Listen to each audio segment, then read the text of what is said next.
quarantine. Now, I don't usually cover the kind of thing I'm about to show you today. I mean, I know I've been riding this indie train for quite a while, and frankly, it's been my best ride since, Chessington. It's been my best ride since Chessington. I shagged a guy there. But this is a whole new level of indie, like buying your first The Strokes CD kind of indie. But focusing on indie games isn't necessarily a bad thing, especially in this current time. Independent developers are exceptionally vital to the gaming community, and in this kind of time when they're struggling financially, and frankly just in general, it's nice to shed some light on the kind of things they're bringing out, and sometimes for free. They're here solely just to entertain us, and for that, I salute. Of course, the more upmarket games like Spelunky and The Binding of Isaac are top-tier indie darlings that we all love and despise with every matter of our being. But today's indie game is very much an exception, as it wasn't only just made in 2 days. I also know the guy who made it. Well, I say no, he's my housemate's girlfriend's sister's boyfriend who I've accidentally met twice on a Skype call in 1 week. So, yes, it's a weird relationship, but I do technically know him. Madbook Studios, which is not only an alternate name for a novel that makes me angry. Why are you such a bitch?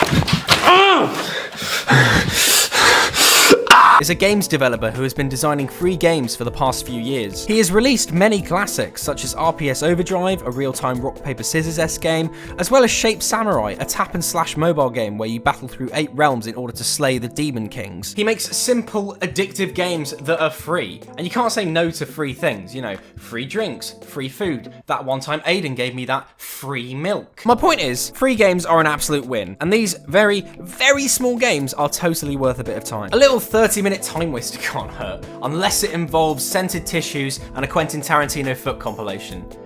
Yes, I'm looking at you, Alex. Within the past couple of weeks, Madbook has released a brand new free game titled Rogue Bullet, a fast fusion of the turn-based movement from traditional rogue games, combined with the real-time, almost shoot-'em-up combat found in more modern top-down roguelike shooters. Much like Spelunky, Rogue Bullet utilises and alters several of the typical indie game and roguelike tropes, and heightens the experience with its own sense of style and pacing. As much as it holds a more simplistic look than Spelunky, with the 8-bit appearance being much more apparent, its simplicity is its charm. Plus, it was made in 2 days. And for this to be created in such a short amount of time, I have to admit that's pretty damn impressive. I mean, for me to make anything like this, I would need at least 3 years. And to be genuinely talented. You start as an unnamed silver thing.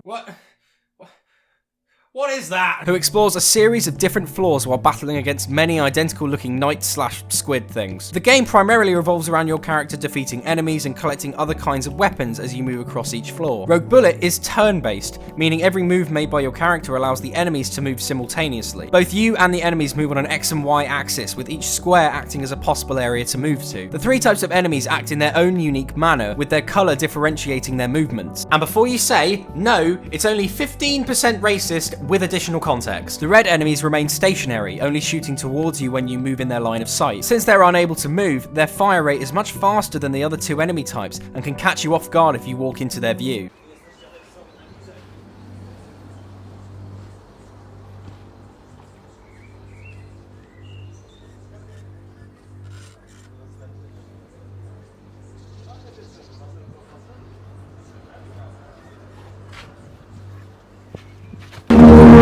The green individuals copy your exact movements from up and down to left and right. They shoot less frequently than the red enemies, but their constant movements make them quite the opponents. Finally are the blue enemies, who are the most unpredictable and arguably the most difficult to handle. They have no set path or copycat mechanic like the green enemies, and can move freely across the floor. In order to defeat these enemies, you must shoot them a certain number of times, that number usually being 3, although I die too quickly to confirm if that changes. Collecting crates across the level swaps your weapon between 3 versions, the standard one-shot, the rapid fire, and the triple shot. You always begin with the one-shot, with it firing every time you click the left mouse button. It's not necessarily mandatory to defeat every enemy, since the main goal is to reach the ladder to the next floor. However, they become quite the obstruction on most runs. Like I said, it's small and simple, but that doesn't stop it from being very effective.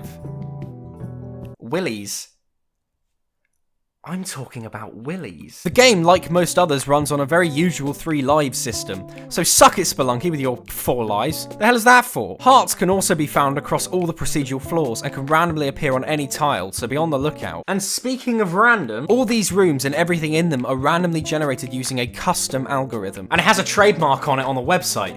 So it must be true. As the floor transforms, the crates, the hearts, the enemies, and the position of the ladder that lead to the next floor all shift. While there is always a ladder that advances the game, the possibility of enemies and crates not appearing is very probable due to said algorithm. The number of floors that exist are unknown to me since I'm utter trash at this game, but I know that there are at least 4, so the game will keep you busy for a good 10 minutes. And there isn't much else to do nowadays. And frankly, that's about all there is to the game. God, you're really living up to the rapid part of the title, aren't you? Rogue Bullet is an excellent case study if you want to get into game design, projecting simple controls with a simple setting without being a detriment to the gameplay. Its somewhat challenging elements blend perfectly with the basic goal of get to thing. Rogue Bullet, and most if not all of Madbook Studios games, are the most indie of the indie scene, and it is commendable to see such creative individuals making free content for us all. If you're at all interested in playing his games or even donating to him in his studio, then the Madbook website will be down in the description, and it's all free, so it's worth just a little bit of time, surely. Hashtag not an ad. Just a little 30-minute time waster can't hurt, unless it involves... Well, that's a 30-minute time waste.